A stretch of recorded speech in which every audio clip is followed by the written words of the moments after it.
Bonjour, soyez les bienvenus à cette deuxième conférence de la 20e édition des conférences Notre-Dame à Québec. Hier, le 19 mars, était soulignée la fête de Saint-Joseph, une fête qui revêtait cette année un caractère particulier, particulièrement pour nous au Canada, au Québec, car c'est la première fois qu'elle était célébrée avec celui que nous appelons désormais Saint Frère André. Eh bien, c'est de lui dont il sera question aujourd'hui avec Françoise de Roy-Pinault. Madame Pinault, Françoise de Roy-Pinault, c'est-à-dire est docteure en sociologie, maintenant québécoise, d'origine française, auteure de plusieurs ouvrages spécialisés dans l'histoire de la Nouvelle-France, notamment ses pionnières, en particulier au XVIIe siècle, par exemple Marie Guyard de l'Incarnation ou Madeleine de la Pelletrie, Jeanne Mance, et j'en passe. Plus récemment, et vous avez peut-être d'ailleurs vu l'ouvrage, ou vous l'avez peut-être d'ailleurs déjà acheté, les lecteurs ont eu droit à Frère André, un saint parmi nous, publié en 2010 aux éditions Fides, qui était une réédition de L'étrange destin d'Alfred Bessette, dit Frère André, un livre publié à l'origine en 2004.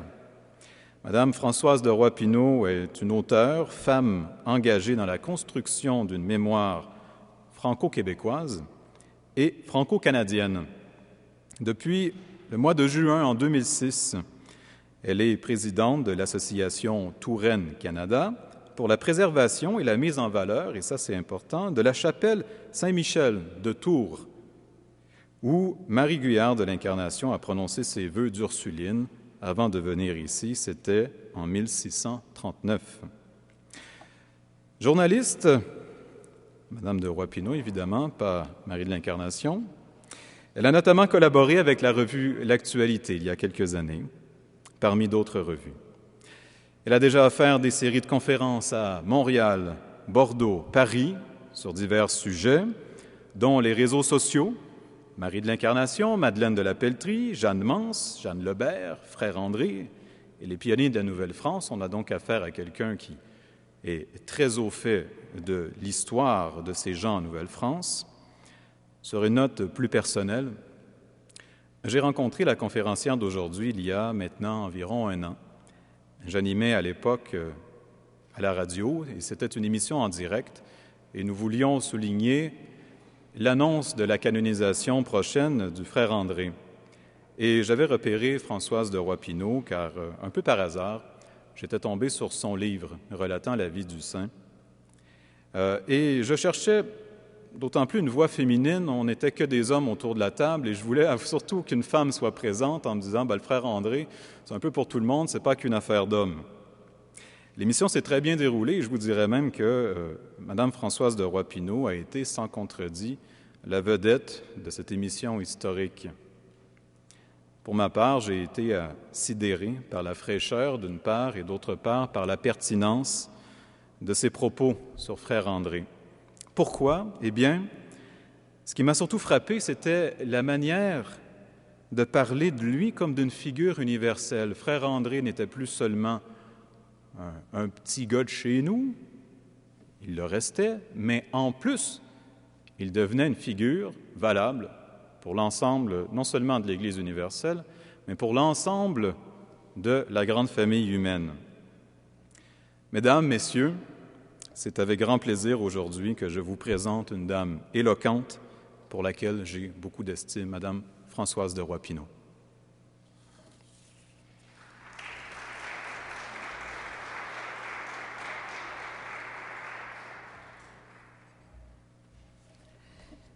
Bonjour. Alors, Philippe est trop bon pour moi. Il dit que je suis éloquente, mais c'est pas sûr.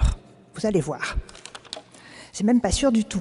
Je suis la première étonnée de me trouver ici, française d'origine, comme vous entendez, de Montréal, à parler à Québec d'un petit gars de la campagne, montréalaise. Alors, on va commencer l'histoire entre les deux, à Trois-Rivières. À Trois-Rivières, il y avait, un peu après la Seconde Guerre mondiale, un clerc nommé Joseph Beaumier. Et il aimait beaucoup Marie de l'Incarnation. Il est allé à Tours voir les lieux de mémoire de Marie de l'Incarnation.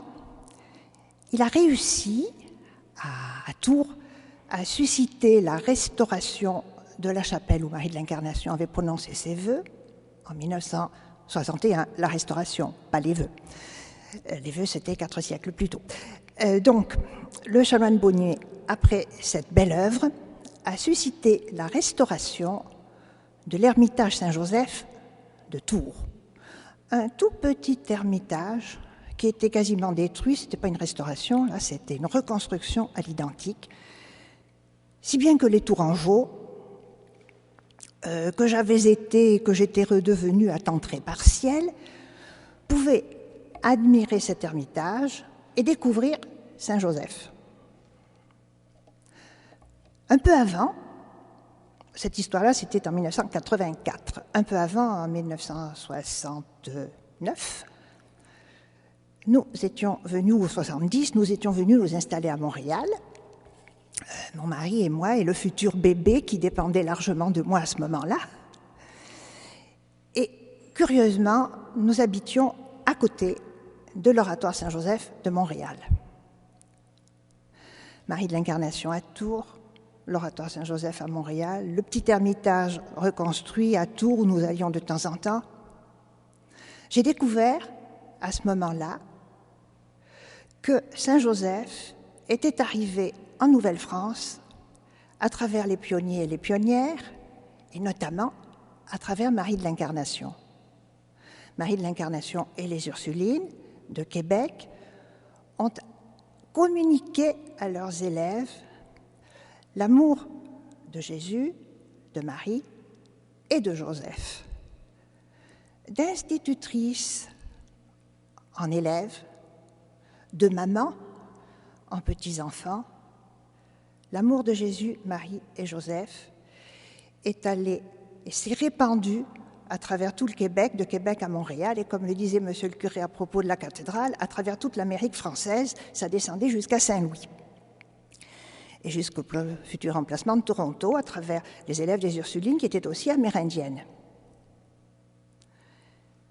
Et voici que l'amour de Jésus, Marie et Joseph, à travers une maman qui s'appelait Clotilde Foisy, et qui habitait pas très loin de Montréal, à Saint-Grégoire-d'Iberville, a été tellement fort qu'elle a inculqué à son petit Alfred, qui est né en 1845, un amour que je dirais presque délirant, puisqu'on l'aura appelé le fou de Saint-Joseph, un amour délirant pour Joseph. Le petit Alfred, né en 1845, dont les parents étaient Clotilde Foisy et Isaac Bessette, avait tout pour perdre en arrivant dans la vie. Et que je dis tout pour perdre, c'est tout pour perdre. Il était le 8e d'une famille de 13 enfants, sa maman était déjà bien fatiguée, il était malade, il était tellement malade à la naissance qu'on a pensé l'ondoyer en se disant qu'il allait mourir, et la famille était très pauvre. Alors il grandit, un peu plus gâté que ses frères et sœurs parce qu'il était très malade, il résiste, un peu malingre, ne mangeant rien parce qu'il aura toute sa vie et dès le départ une maladie d'estomac qui l'empêche de manger normalement. Donc il restera très très petit. Il ne fait pas le travail qu'on attend de lui chez ses parents. Son père est un bûcheron, un menuisier, un charpentier, comme Joseph. Et puis ce papa, père de 13 enfants dont il reste quand même quelques-uns, tous ne sont pas morts en bas âge, ce papa meurt, laissant la famille dans la plus grande misère. La maman meurt à son tour et le petit Alfred est confronté très tôt à toutes les réalités de la vie, alors qu'il n'a rien pour plaire et rien pour vivre, puisqu'il a tout pour perdre, la mauvaise santé, la pauvreté, pas d'instruction, trop pauvre pour aller à l'école. Et dès qu'il a 12 ans et qu'il a fait sa première communion, à ce moment-là, l'oncle et la tante qui l'hébergent font faire une belle photo. On peut la voir bien habillée, engoncée dans un costume qu'il n'a probablement porté que pour la photo. On lui dit, après cette première communion, « Mon petit Alfred, c'est très mignon tout ça, avec les mots de l'époque et de l'endroit, mais maintenant tu dois gagner ta vie. » Alors Alfred est à peine allé à l'école, sa maman a eu le temps de lui apprendre à lire tout de même, un petit peu. Il n'est pas allé à l'école, il n'a pas de formation professionnelle et il pratique 1001 petits métiers, mais vraiment au bas de l'échelle. Ce n'est pas les métiers qui sont au bas de l'échelle, c'est son savoir-faire à lui, qu'il fait de son mieux. Et ce qui le sauve en toutes circonstances, c'est son amour pour Saint Joseph. Dès qu'il a un problème, puisque son père n'est pas là, puisque sa mère est partie, il confie le problème à Saint Joseph et il continue à vivre, malgré toutes les humiliations, de bonne humeur, en confiant ça à Saint Joseph. C'est comme ça, je dirais, qu'il expérimente les premiers qualificatifs de Saint Joseph qu'on voit d'ailleurs actuellement dans la chapelle derrière la basilique souterraine. Il expérimente comment Joseph soutient les familles, et surtout de la sienne, famille éclatée, consolateur des affligés, à commencer par lui, qui se fait consoler tous les jours et plusieurs fois par jour par Joseph, modèle des travailleurs, même les pauvres petits travailleurs qui n'ont pas beaucoup de formation. Gardien des cœurs purs, on peut s'en moquer un peu, gardien des cœurs purs, en attendant, il y croit, Alfred. Il grandit, et solidaire de la situation sociopolitique de l'époque, il fait partie du grand flot migratoire des années 1863, 64, 65, etc., vers les États-Unis. Et voilà Alfred, travailleur immigré, comme Joseph, quand Joseph est parti en Égypte. Il expérimente la situation dans les laissés-pour-compte, manœuvres dans les manufactures des États-Unis. Il se promène à travers plusieurs villes, toujours le dernier, mais quand on regarde sa façon de travailler, on s'aperçoit que personne ne le dépasse dans ce qu'on lui a demandé comme tâche. Il invoque Joseph, patron des travailleurs, et il travaille bien. Il est aussi, et déjà, solidaire de l'Église universelle. Au même moment, une petite Bernadette, à Lourdes, qui n'est pas plus grande que lui au niveau de la taille, 1,45 m, qui n'est pas plus instruite que lui au niveau de l'instruction à l'école, et qui, elle, a un amour passionné pour la Vierge, parle quasiment comme lui. Alors pas plus que lui, elle a écrit, ni l'un ni l'autre n'ont écrit, mais leurs amis ont recueilli leurs propos. Et Bernadette, comme André, dit du bon Dieu, s'il avait trouvé ou de la Vierge ou de Saint Joseph, s'ils avaient trouvé plus pauvre que moi, c'est sûrement un autre qu'ils ont choisi. Ils ont conscience d'être pauvres, démunis, bons à rien, c'est eux qui le disent, et des fois quelques contremaîtres de leur entourage, mais finalement capables de faire n'importe quoi. C'est aussi le moment où, dans le monde occidental au moins, l'évolution de la conscience religieuse est en interaction avec une mutation sociale politico-économique. Les régimes à dominante monarchique s'écroulent pour être remplacés par des régimes démocratiques. La société, qui était agricole, devient urbaine, et la représentation divine du bon Dieu, qui était un Seigneur tout-puissant et lointain, devient un bon Dieu tout proche, une Marie, maman, toute proche, un Joseph, papa, tout proche. Une petite trinité familiale, comme à Nazareth, est très proche des gens qui en ont bien besoin. Alfred n'est pas un intellectuel, c'est pas un théologien, c'est un travailleur manuel à l'école laborieuse de la vie populaire. Et il vit à sa manière cette construction familiale intérieure, une spiritualité où Joseph est le médiateur de Dieu, où Joseph est l'image du Père, toute proche, une petite spiritualité à lui qui parle au cœur des gens, mais qui ne parle pas beaucoup. Comme disent certains, Joseph et Alfred, grand faiseux, petit parleux. La Trinité, on n'y pense pas du premier coup quand on pense à la vie familiale. Pourtant, c'est aussi une spiritualité de la fin du XIXe siècle. Il y a une jeune Élisabeth carmélite de la même époque en France qui expérimente la Trinité de la même façon d'ailleurs que Marie de l'Incarnation l'avait expérimenté plusieurs siècles plus tôt. C'est quelque chose que certaines personnes qui ont accès à de grandes profondeurs intérieures saisissent un grand mystère, certes, mais dont ils peuvent donner des descriptions parfois un peu difficiles. Avec le jeune Alfred, c'est pas compliqué. Jésus, Marie, Joseph, le chemin de croix, le chapelet, et on se tient là.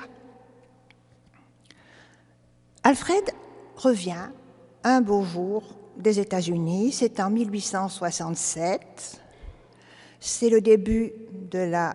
Je me trompe de date, il est parti en 67, on est 3 ans plus tard, on est en 1870. C'est le début de la Confédération canadienne, et beaucoup de travailleurs émigrés aux États-Unis pensent que ça sera beaucoup mieux maintenant que tout est organisé en Canada. Il y a un Haut-Canada, un Bas-Canada, c'est l'actuel Québec. Il va y avoir des emplois, croit-on, donc plusieurs, dont Alfred, reviennent au Québec. Alfred cherche du travail, il en trouve, très content d'ailleurs, chez un prêtre, curé d'une paroisse, prêtre qui est d'origine protestante. Alfred aura côtoyé aux États-Unis une autre religion que la sienne, le protestantisme, et une autre langue, l'anglais. Donc il revient avec une certaine connaissance d'une autre manière de pratiquer l'Évangile et quelques notions d'anglais. Il est donc homme à tout faire chez un prêtre qui s'appelle Edward Springer. Il est très heureux, mais le prêtre est nommé ailleurs. Alfred retourne à Saint-Césaire, où habitait l'oncle et la tante qui lui avaient fait faire sa première communion et où il avait déjà travaillé comme garçon de ferme chez un certain monsieur Ouimet. Il travaille pour monsieur Ouimet.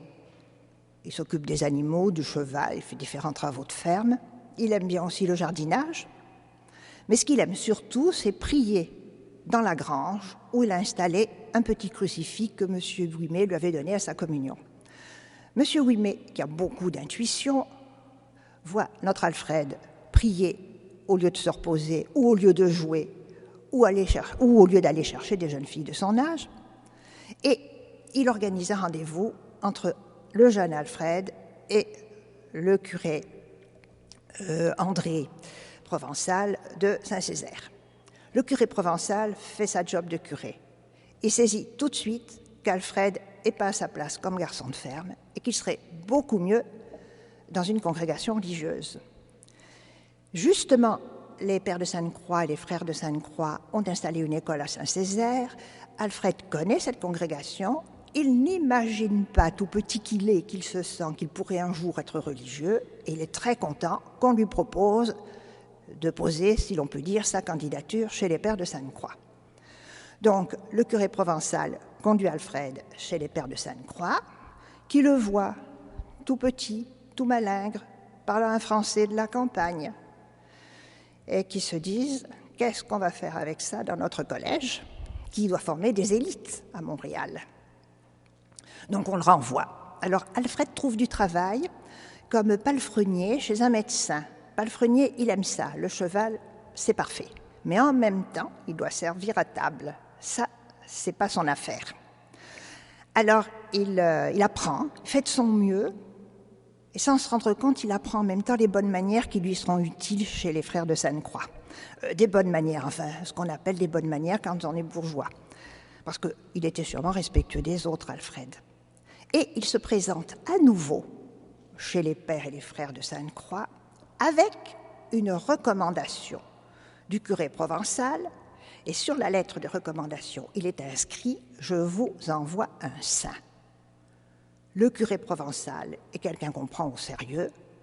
Les frères de Sainte-Croix acceptent Alfred parmi eux et il est envoyé au collège qui s'installe dans une ancienne guinguette en haut de l'actuel chemin Queen Mary, au village Notre-Dame-des-Neiges, au village de l'époque Notre-Dame-des-Neiges. Alors là, on est en 1870, je ne sais plus pour les dates, c'est pas grave. Oui, on est en 1870, on est en novembre, donc il était revenu des États-Unis en 67, donc il y était parti en 63. En 70, il arrive chez les frères de Sainte-Croix. On lui donne l'habit, juste au moment où, à Rome, le pape déclare Saint Joseph, patron de l'Église universelle. Et le jeune Alfred devient frère André, muni d'une belle soutane noire qu'il gardera pour le restant de ses jours.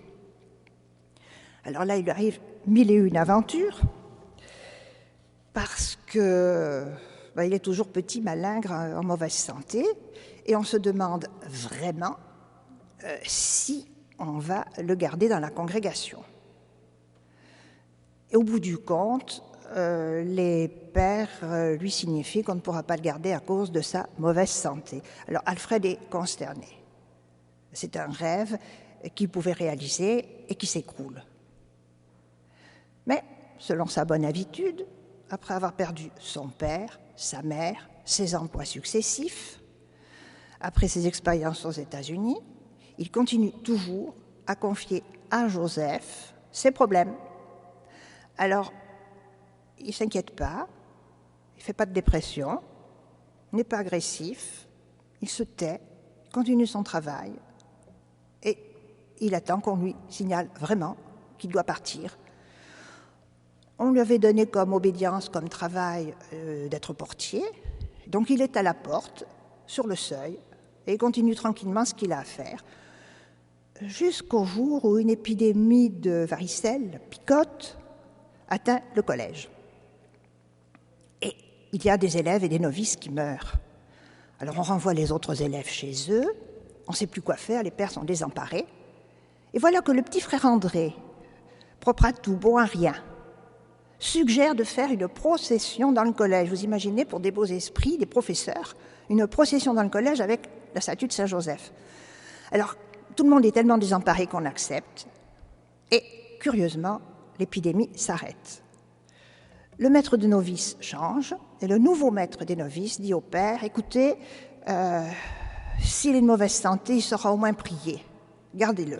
Et c'est comme ça que frère Alfred est resté dans la congrégation de Sainte-Croix. Frère Alfred, il n'est pas père, il est frère. Et il fraternise. Il fraternise avec tout le monde. Il est sur le seuil. En termes de réseaux sociaux, le seuil, c'est très important. On rencontre tout le monde quand on est sur le seuil, quand on est à la porte. On rencontre les gens qui arrivent, les gens qui partent, les gens de l'extérieur, les gens de l'intérieur. Et Alfred est tellement compatissant, aimable et écoutant de tous les gens qui passent qu'il se fait un nombre considérable d'amis. Et puis, il y a un mystère. Quand les gens ont un problème, généralement, après une visite à Alfred, ou après avoir reçu un mot, attention, c'est plus Alfred, frère André, après une visite à frère André, après avoir reçu un mot encourageant de frère André, le mal disparaît, qu'il soit intérieur ou physique. Alors les mots intérieurs, on ne s'en est pas trop aperçu. Mais les guérisons physiques, ça, tout le monde l'a vu. Au point qu'on le renvoie, ou du moins on le renvoie, on lui interdit de guérir les gens. Alors des gens sont là, ils sont guéris, mais on lui interdit de guérir. Pourtant, on le harcèle. Frère André, j'ai une bosse. Frère André caresse un tout petit peu la bosse sans même y toucher, et la bosse l'abcès disparaît. Frère André, j'ai mal à la tête, le mal à la tête disparaît. Mais enfin, il y a interdiction d'en parler, on n'en parle pas trop, ça ne dépasse pas les limites du collège Notre-Dame. Jusqu'au jour où frère André guérit la jambe d'un père, d'un frère, qui avait un terrible abcès que les médecins n'arrivaient pas à guérir. Or, ce frère était le responsable d'un journal de la congrégation de Sainte-Croix, journal qui était diffusé non seulement au Canada, mais aussi en France. Et il raconte, dès qu'il est guéri, il raconte ça à tout le monde, ce qui fait que la réputation de frère André se répand non seulement dans tout le Québec, mais aussi en France. Et ça monte jusqu'aux oreilles de Monseigneur et jusqu'aux oreilles du maire de Montréal. Alors tout le monde s'alarme. Il n'a pas le droit de guérir et il guérit. C'est grave cette affaire-là. On s'alarme et Monseigneur fait une enquête et demande au Père supérieur, est-ce qu'il est obéissant? Est-ce qu'il arrêterait tout de suite de guérir si on lui demandait? Ah oui, répond le Père supérieur. Alors laissez-le continuer, ça ne dérange personne. Entre-temps, frère André, le tramway arrive au seuil du collège Notre-Dame.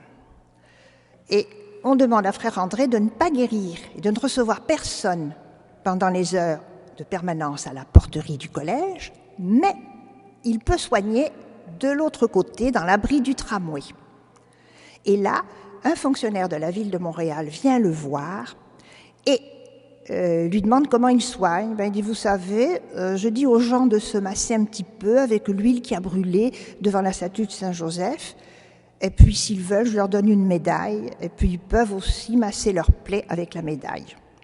Oh, dit le fonctionnaire de la ville, je ne vois pas de mal à ça, vous pouvez continuer. Et frère André continue à la porte du collège Notre-Dame, comme d'habitude, propre à rien, mais bon à tout, ce qui ne l'empêche pas de recevoir les foudres de plusieurs personnes. À l'époque, un des responsables du collège ne peut pas le supporter, et chaque fois qu'il est en colère contre un frère, ça tombe sur frère André, surnommé le paratonnerre du collège. Le collège des médecins n'est pas content. Il n'a pas de diplôme de médecin, il n'a pas le droit de soigner. Alors frère André reçoit des articles qu'on lui lit, fort désagréables. Même le téléphone hurle des fois pour lui envoyer des injures.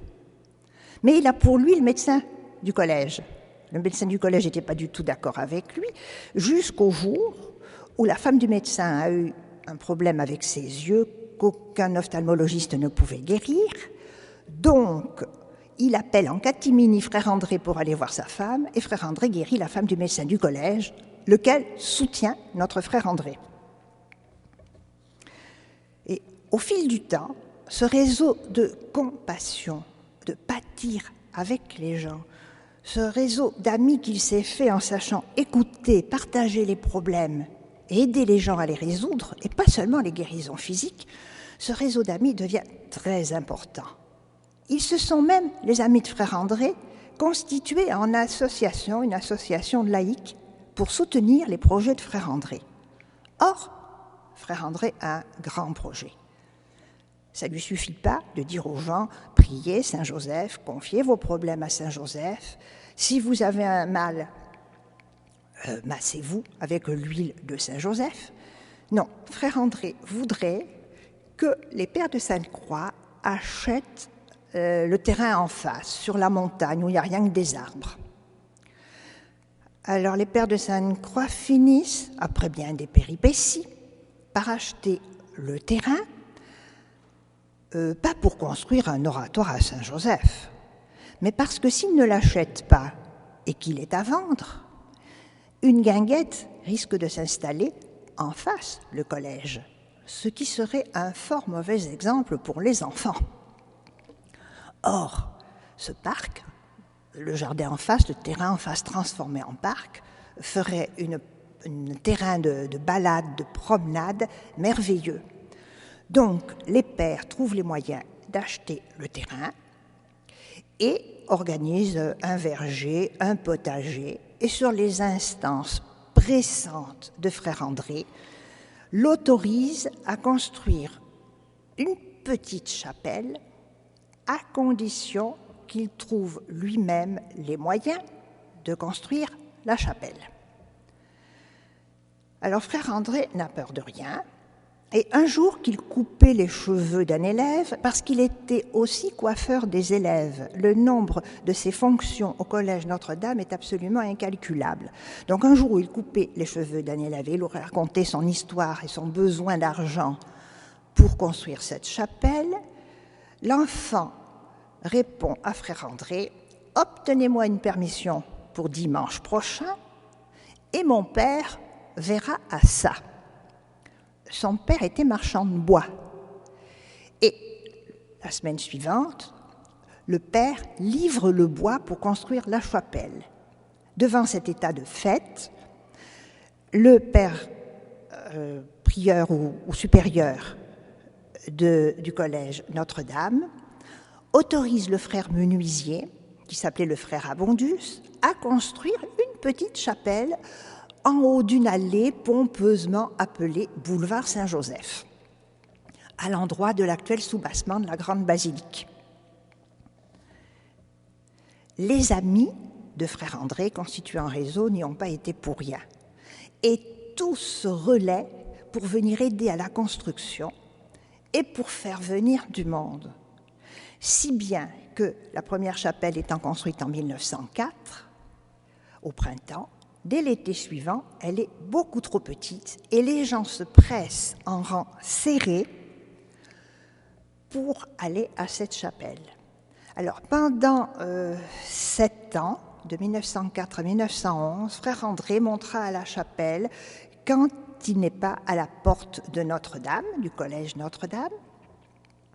Et au fur et à mesure, on construit à côté de la chapelle une espèce de petit restaurant avec quelques commodités, parce que les gens veulent manger sur place, les gens sont là, il faut quand même un peu d'ordre.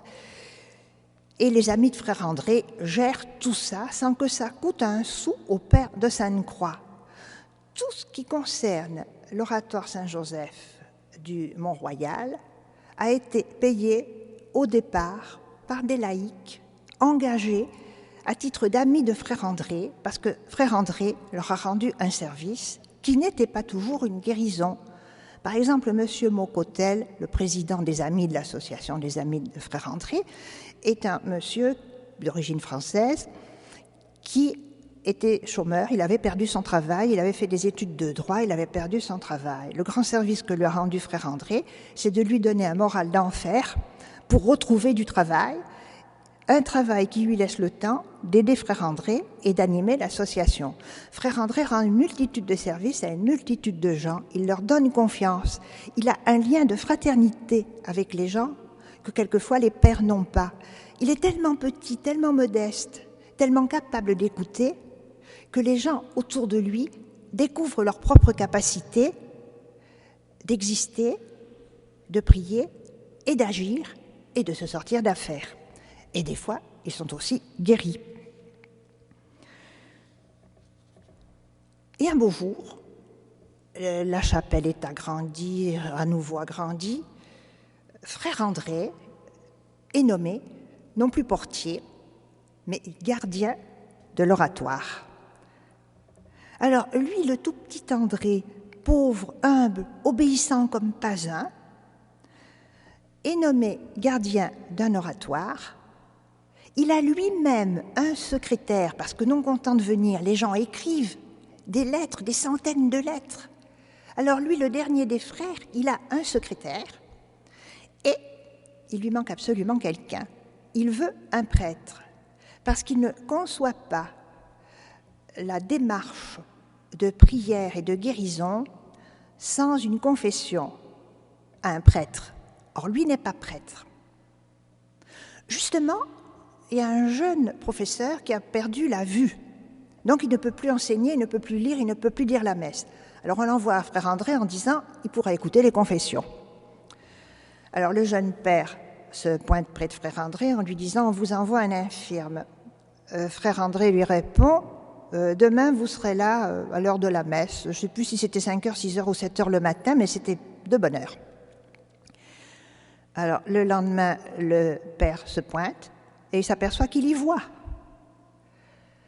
Alors, frère André lui dit quelque temps plus tard, allez donc voir un médecin. Et l'ophtalmologiste lui répond, vous ne devriez pas voir. Oui, mais il y voyait. Il est comme ça, frère André. Il fait faire aux gens des chants que les gens, rationnellement parlant, ne devraient pas pouvoir faire.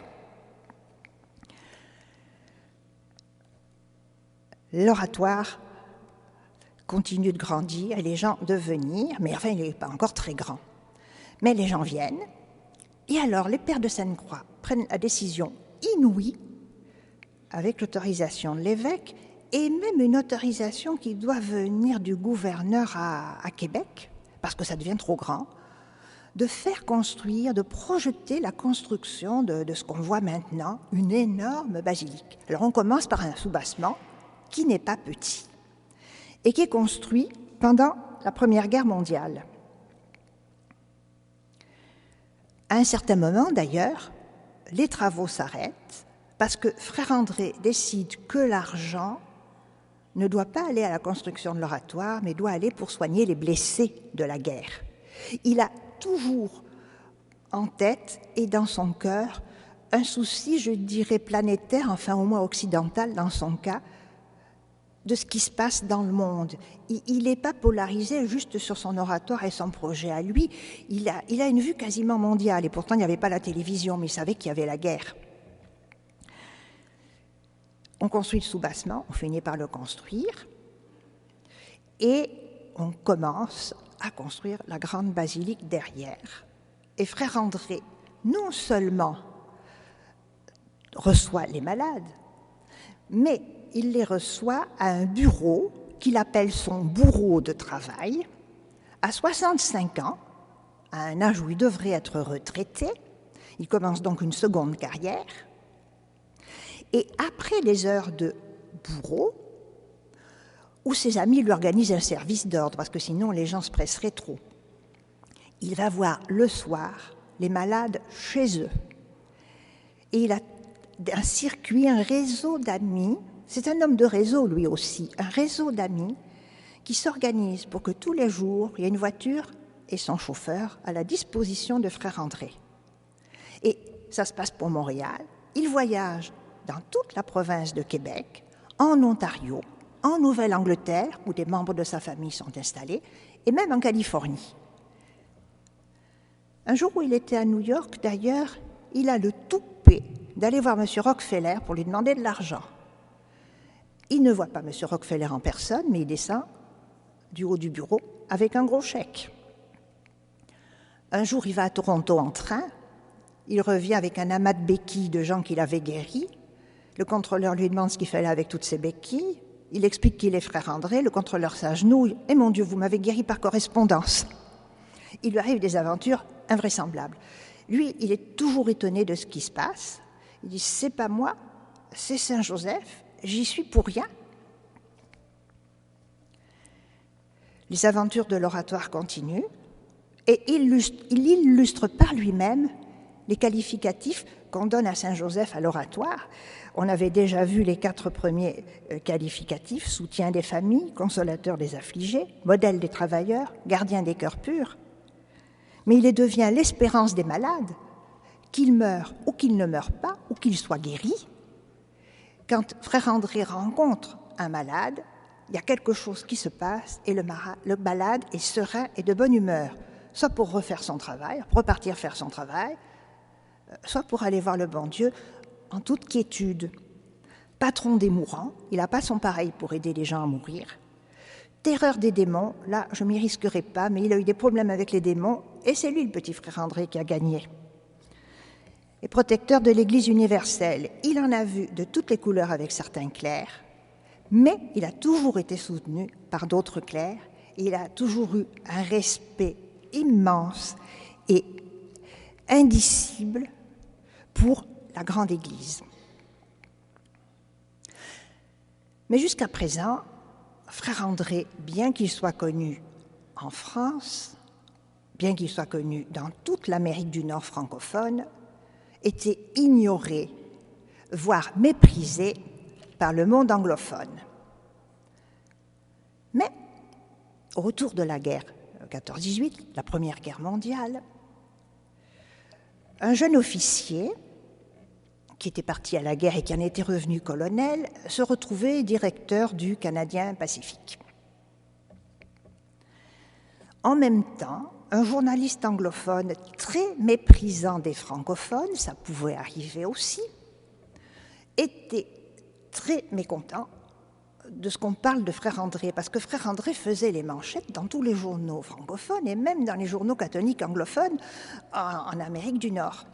Donc ce journaliste du Toronto Star décide un 19 mars, jour de la fête de Saint-Joseph, d'aller voir par lui-même ce qui se passe à l'oratoire Saint-Joseph. Il y va de bonne heure le matin, il y trouve une foule immense qui sort du brouillard du chemin Queen Mary et qui traverse laborieusement. Les gens sont fatigués, traversent l'esplanade, ils montent, ils arrivent. Ils voient frère André sortir par sa porte, regarder le ciel, regarder les gens et rentrer dans son bureau. Le journaliste est médusé. Ensuite, il y a une cérémonie religieuse dans la grande crypte en bas. Le journaliste assiste à la cérémonie et il est interloqué. Il va voir frère André qui le salue comme ça. Il est conquis. Et il écrit le soir même ou le lendemain un article dithyrambique sur ce qui se passe à l'Oratoire Saint-Joseph. Il a été retourné. Le colonel Ham de Toronto, chargé des relations publiques du Canadien Pacifique, lit l'article du Toronto Star et se dit « Qu'est-ce que c'est que cette histoire ? Encore un jeune journaliste qui s'est fait avoir. Je veux aller voir moi-même. » Le colonel, un grand bonhomme, va voir le frère André, notre petit bonhomme. Il est tout autant médusé que le journaliste du Toronto Star et il décide d'écrire la première biographie de frère André. La première biographie de frère André a été écrite par un anglophone de Toronto en anglais, qui a été traduite, cette biographie. Il y en a eu beaucoup d'autres depuis.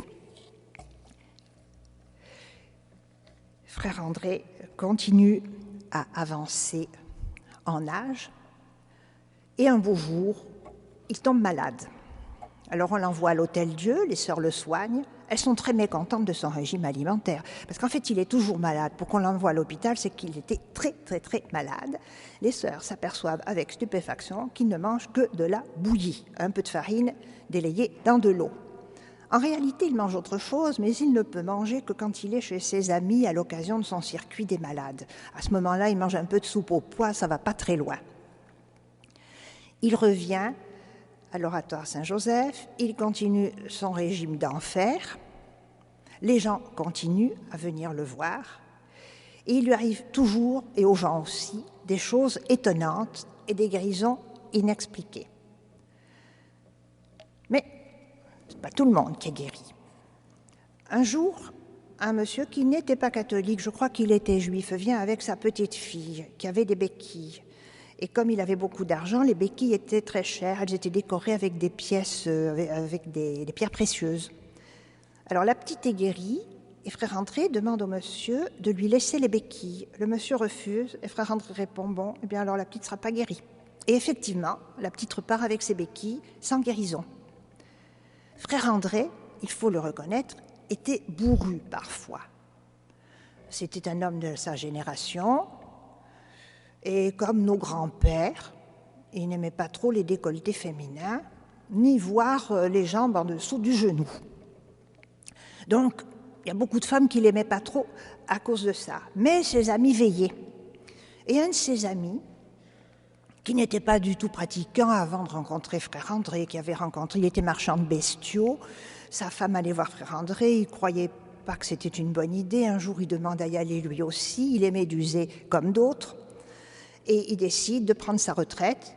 Il avait les moyens largement de prendre sa retraite et de monter la garde devant le bureau de frère André en proposant aux dames de grands châles pour cacher ce qui pourrait paraître impudique. Notre frère André continue sa carrière et voit monter les murs de son oratoire. Arrive la crise. Alors là, le bureau de frère André est pris d'assaut par les multitudes de chômeurs. Il faut dire qu'avant la crise, il y avait eu après la guerre la grippe espagnole, il avait vu tous les grippés arriver, il en avait guéri pas mal, il avait vu arriver les accidentés du travail, il en avait aussi guéri, et là arrivent les chômeurs. Et alors, il avait un talent assez étonnant pour dire en 3 minutes, 2-3 minutes, parce qu'il recevait tellement de personnes par jour qu'il ne pouvait consacrer à chacun que 2, 3, 4 minutes. Ensuite, une petite cloche au suivant. Et arrivent tous ces chômeurs, il les guérit. Ils n'étaient pas forcément malades, mais il leur donne de l'imagination pour s'inventer du travail, pour avoir un esprit d'entreprise et de dynamisme qui font qu'ils ne sont plus chômeurs. Ils sont des travailleurs. Il finit par être vraiment malade. Et, comme vous savez, il meurt le 6 janvier 1637 à l'hôpital des Sœurs de l'Espérance à Ville-Saint-Laurent. Les obsèques de Frère André, on n'avait jamais vu ça au Québec et je crois qu'on n'a jamais vu ça depuis. Il y avait des milliers de personnes, des milliers, je crois qu'on a compté 2 millions, tout compris. Or, c'était au mois de janvier, il faisait très froid, il y avait, je ne sais pas s'il y avait de la pluie verglaçante, mais c'était vraiment très froid et très désagréable. Les gens avaient affrété des trains entiers de l'Ontario, de Nouvelle-Angleterre, de Québec, pour venir voir une dernière fois le corps de Frère André. Et les gens étaient tellement affectueux qu'il a fallu placer des policiers autour du corps de Frère André pour qu'on ne le dépouille pas de sa soutane, de ses cheveux, de ses souliers pour faire des reliques. Les personnes qui s'occupaient de lui les derniers temps, alors il faut dire que sa maison, les derniers temps, il n'habitait plus la petite chapelle primitive, il y avait une maison avec des pères, des frères, des sœurs pour s'occuper de l'intendance. Et les sœurs, futées, changeaient souvent les vêtements de Frère André dont elles constataient de son vivant la sainteté pour avoir beaucoup de reliques. Elles avaient donc constitué un bon stock de reliques, ce qui n'était pas le cas évidemment des autres amis de Frère André. Après sa mort, on a essayé de le remplacer, mais ça n'a jamais été comme de 100 ans. Toutefois, maintenant et depuis longtemps, nous, ça fait plus de 40 ans qu'on est au Québec et que nous allons régulièrement à l'Oratoire Saint-Joseph, on constate qu'il y a toujours, et c'est peut-être ça, un des miracles de Frère André et de Saint-Joseph, comme il dirait, c'est qu'il y a toujours du monde à l'Oratoire Saint-Joseph de Montréal. Et les gens qui viennent sont très étonnants. Des Québécois pur laine, on ne peut pas dire qu'il y en ait vraiment beaucoup. Mais on voit des touristes japonais avec leurs appareils photo, on voit des hindous qui viennent prier de façon intense avec des bouquets de fleurs qu'ils déposent devant la statue qui les a touchés. Et ce n'est pas toujours la même. On voit des musulmans qui viennent prier. Des fois, on ne peut pas les remarquer d'ailleurs parce qu'ils s'assoient et ils prient en silence. Mais d'autres fois, on les remarque parce qu'ils s'agenouillent en se tournant non pas vers l'autel ou vers le Saint-Sacrement, mais vers l'Est. Vers l'Est, forcément, comme tous les musulmans, ils prient vers l'Est. Des Japonais, des musulmans, des hindous et des chrétiens de tous les pays du monde. Vous savez que l'Oratoire Saint-Joseph se situe en Haute-Côte-des-Neiges et que maintenant, Côte-des-Neiges, c'est la Société des Nations. Il paraît que c'est un des endroits au monde où on rencontre le plus grand nombre de gens qui ont des langues et des coutumes différentes. Et parmi ces gens, il y en a énormément qui viennent prier à l'Oratoire Saint-Joseph. On est souvent très très touchés de voir certains d'entre eux qui vont toucher les pieds d'un grand Christ qui se trouve au fond à droite de la basilique souterraine, avec une telle intensité qu'on ne peut pas ne pas prier de les voir. On en voit qui viennent pleurer devant le tombeau de Frère André, et leur expression est tellement sincère qu'on est obligé de s'incliner devant le mystère. Le mystère de Frère André, qui est près de la montagne, et il y tenait à cette montagne, il est sur la montagne. Il aimait, quand il était avec quelqu'un avec qui il se sentait très bien, il aimait rester longtemps avec cette personne, faire un chemin de croix qui pour la personne était très long à la fois. Ils ont beau dire, les amis, quand ils parlaient du chemin de croix, tout le monde était bouche bée et l'écouterait pendant des heures. Il y en a qui trouvaient ça long. Et Frère André, après le chemin de croix, quand il faisait grand jour, peut-être aussi la nuit, il montait avec la personne encore plus haut et il faisait admirer ce qu'on voyait comme paysage de ce haut lieu. Un haut lieu parce que c'était haut, un haut lieu parce qu'on s'approche du ciel, comme disait frère André, un haut lieu parce qu'on voit aussi plus loin à l'intérieur de soi. Quand on est plus haut, on voit plus loin. Et l'oratoire Saint-Joseph de frère André, c'est un endroit d'où l'on voit plus loin. Et maintenant qu'il est saint, c'est Saint-André de Montréal, comme on dit Saint-François d'Assise, comme on dira peut-être un jour Saint-Charles de Foucault au Sahara ou Saint-Moine de Tibérine. Frère André fait partie de l'universalité des gens qui ont pratiqué l'esprit des béatitudes, énoncé par le fils du charpentier sur une autre montagne. Merci de votre attention. Merci beaucoup. Et je regardais, je vous regardais, ou je nous regardais pendant que Madame Françoise de Roy-Pinot parlait, et j'avais rarement vu des gens aussi attentifs, surtout dans une basilique comme celle-ci, où il peut être tentant de porter les yeux vers autre chose. On est entouré de très belles choses, mais je crois que cet après-midi, la très belle chose, c'était la profondeur et surtout le talent de conteur de Madame Françoise de Roy-Pinot. J'ai bien aimé l'allusion aux réseaux sociaux également. Je me disais, si le frère André avait connu Facebook. Mais c'est à notre tour donc de vous remercier d'une façon bien particulière, et c'est un peu le passage obligé pour tous les conférenciers ici à la cathédrale Notre-Dame à Québec. Vous pouvez vous avancer, venir nous rejoindre en avant. Oui. Et c'est une façon de vous remercier, parce que je rappelle, les gens qui donnent les conférences ici le font de manière bénévole, mais nous les remercions toujours en leur remettant une très belle lithographie de la cathédrale Notre-Dame de Québec pour souligner cette conférence. Merci.